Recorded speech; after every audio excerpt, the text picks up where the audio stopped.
guys, welcome back to my YouTube channel. It's your girl Hoza kugira ngo twongere tubane mu yindi reaction video y'indirimbo mfitiye amatsiko y'indirimbo y'abahanzi nyarwanda babiri twamaze gusangira inshuro nyinshi kuri YouTube channel, so nabasangwa ariko ikaze. Welcome back mu ndirimbo yabo nshyashya titled Best Friend, and indirimbo turi kubona hirya no hino. So of course mfite amatsiko menshi cyane. Nimba uri mushyashya kuri channel ukaba utarakanda subscribe, please do.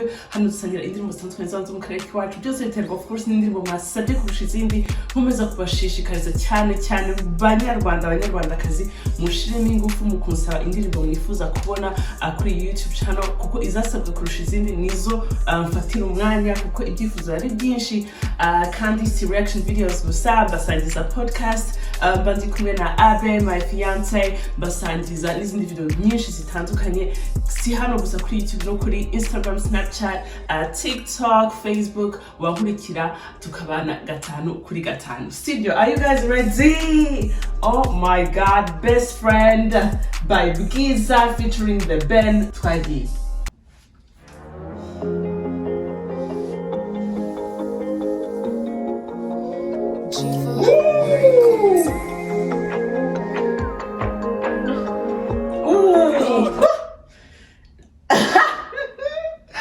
Shout out to John Ellert. So much respect to this man and his work. Akora amashusho ateye uburyohe, ateye ubusambo, agukorera clip ukagira ngo ni film, ukagira ngo ni kamera za Netflix zaje wawe. I'm like, no, but this man, clip ntibarana tangira no kuririmba deja nagoswe. Ibintu tugenze gute? Oh my god. Birakwiye ko mbitanga mu buhamyi isi yose ikabimenya, inkigitangaza kukugira nk'inshuti ikomeye. Urugimbo nizanjye zere twisanzure ikubona. Muri kumva dusa, muri kumva ukuntu batangiye batuje, muri kumva ukuntu batangiye batubwira amagambo tibyandenze. En fait byandenze n'ubuhamya, ubucuti buri hagati y'abantu batandukanye. Burya ni ikintu cyambere, burya umuryango ni mwiza and everything, ariko abantu bakundana badafite n'ikintu cyabahuzaga. I'm talking about unconditional love. Umuvandimwe wawe, umubyeyi wawe, birumvikana ni na normal ko mukundana, ariko uzi umuntu like a stranger, ariko mukabana imyaka igashira n'indi gataha mukaba inshuti, sometimes even more than friends. Ubuzima bwanjye njiye mu muntu ukomeye.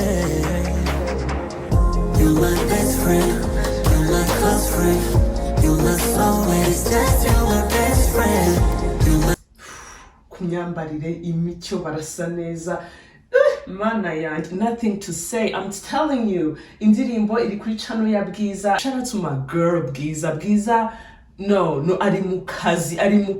This is big, this is huge. Gukorana na The Ben, one of the biggest artists abanyarwanda tuzi muri industry yacu, right? Umazemo igihe kandi wakoze amahit yagiye kugeza n'ubu ngubu ari legendary. So Bwiza utangiye umuziki muri Kikas Music hani imyaka ine nkekari yashira, cyangwa se nimba ari myinshi nine, munyihanganire nimba nibeshye, ariko ari gukora akazi karenze. So she's been killing the game, like wow, bravo.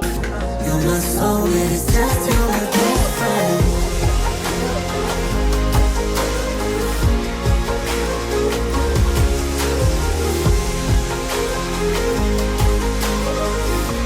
A very emotional song. It's a very heavy song. Ntabwo ari za ndirimbo ngo za Afrobeat ngo tugiye kubyina za Azonto or whatever. No, this is a powerful, this is timeless. That's what I'm looking for. Ntabwo ari indirimbo iri limite na genre y'indirimbo ngo indirimbo igezweho ngo ni beat igezweho. No, this is deeper, this is bigger than that, and wow, just wow, I love it.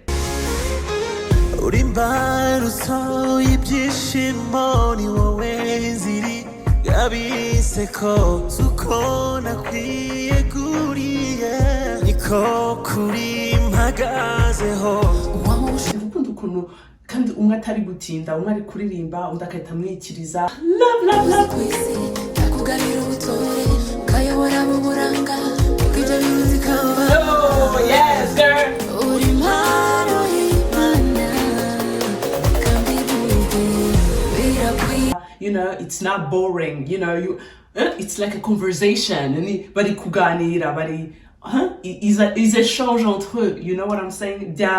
Bidi kubita Bwiza yatangiye The Ben ahita nawe amwikiriza bajya muri chorus none The Ben araje Bwiza nawe agiye kumwikiriza, so it's a conversation, it's an ongoing conversation.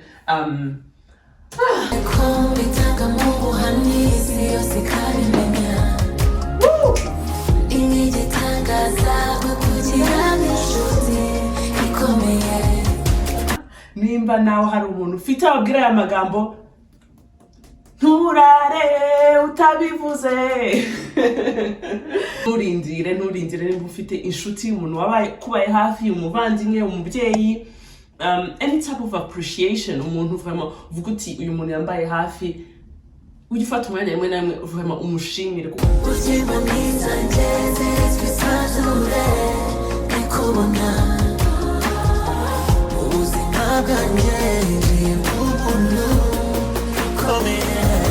igihe tumenyera ineza y'umuntu cyangwa se y'inshuti y'umukunzi sometimes ariko rimwe na rimwe tujye dufata umwanya tuvuga ati I really appreciate, I really see what you're doing for me and I really appreciate, I just want you to know that I appreciate your love, you know, your friendship. Deep you're my best friend, you're my close friend, you're my soulmate, it's just you're my best friend. You're my best friend, you're my close friend, you're my...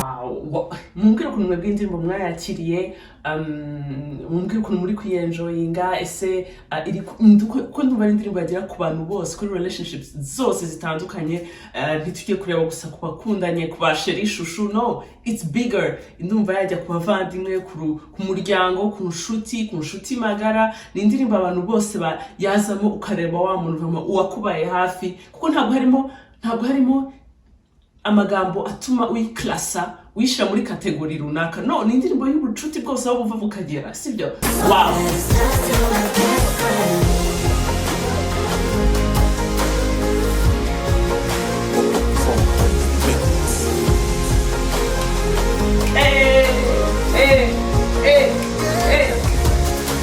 Your partner, it's your sister, your brother, umubyeyi wawe nawe ni umuntu kuba hafi, so birarangira ibaye indirimbo y'umuryango mugari, so bigger, mwireke ntimuyihe limite rwose ni indirimbo wow.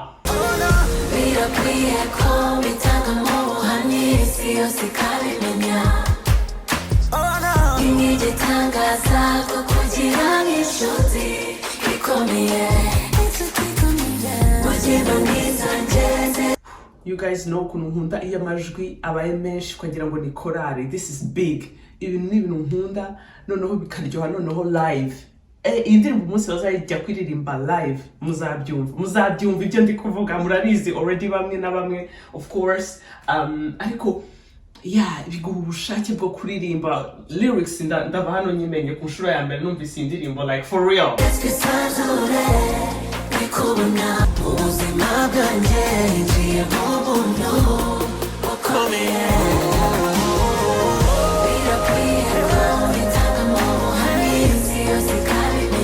Yo, listen, iki ni ikintu nishimiye cyane, iyi ni indirimbo project nishimiye cyane, nishimiye kongera kubona The Ben mu yindi collaboration n'abahanzi nyarwanda. Murabizi ko mu ndirimbo zashize I was like, The Ben, we need to see more of your music. Ndishimiye cyane kubona ko he's been, you know, ntabwo yari yicaye atari mu kazi.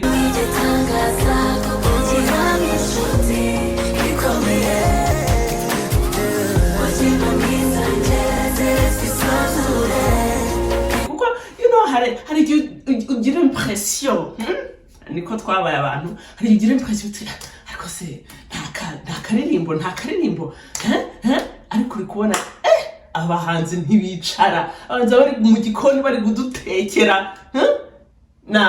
Much respect to both of you guys Good job. You my best friend, you my close friend, you my soulmate, it's just you my best friend. You're my soulmate, it's just you my best friend. Wow. They had so much fun on set. They had so much fun, you can tell. Oh my god. Ndenze hiki mvuga iki ndekiki. Link ya official video murayisanga hano hasi mugende mubere ku rukundo. Shout out to you Bwiza. I mean, you know, you already know what I'm about to say. Like, so much respect. Ari mukazi, uri mukazi gateye ubwoba. Keep it up. Wow. Umwe mu bahanzi kazi w'ibihe mu Rwanda, vraiment mu gihe gito izina rye arishize hejuru cyane. And this is just the beginning, honey. You can tell. See the energy. Shout out to Kikas Music as well. Aribo label akoramo. Cyane ndero umwana akifuza gukora umuziki. Nizere ko Kikas Music izabikiriho. Igombe kubikiriho kuko no bahe umuhanzi hari umuhanzi ubona ukabona umuhanzi araherekejwe ukabona I don't know. Listen, abahanzi niko tubibona and birasa neza cyane. So you are in good hands. We can tell, you know, even though I'm not there personally, but I can tell. Shout out to the band as well. So much respect and a pleasure gukomeza kubona mu bindi bihangano bitandukanye. Ijwi rye still nta hantu agira ngo wumve vraiment ko atahisanzuyemo, ko atahitwayemo neza. Wow, just wow.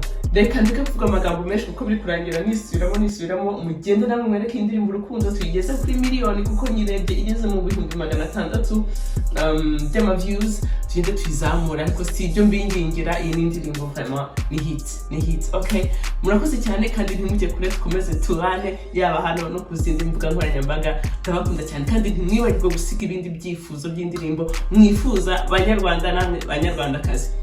Bye.